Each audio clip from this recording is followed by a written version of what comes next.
ঐক্যবদ্ধতার শক্তি। এক গায়ে বাস করত এক বৃদ্ধ, তার 5 ছেলে।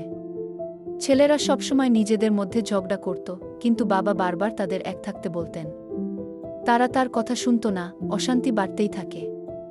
এই ঝগড়াগুলো ধীরে ধীরে তাদের সম্পর্কে ফাটল ধরালো। একদিন বৃদ্ধ বাবা মারা গেলেন, ফেলে গেলেন তাদের জন্য একটি শেষ শিক্ষা, ঐক্যতে শক্তি। কিন্তু এই শিক্ষাও যেন বাতাসে মিলিয়ে গেল। ছেলেরা বাবার অনুপস্থিতিতে আরও বিবাদে জড়িয়ে পড়ল, নিজেদের জীবন ধ্বংসের দিকে নিয়ে গেল।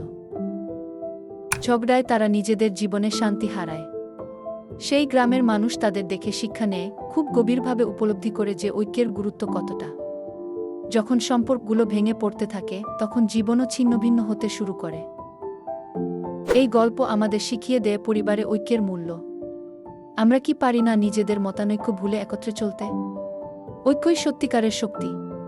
আজই আপনার পরিবারকে ভালোবাসুন এবং তাদের পাশে দাঁড়ান।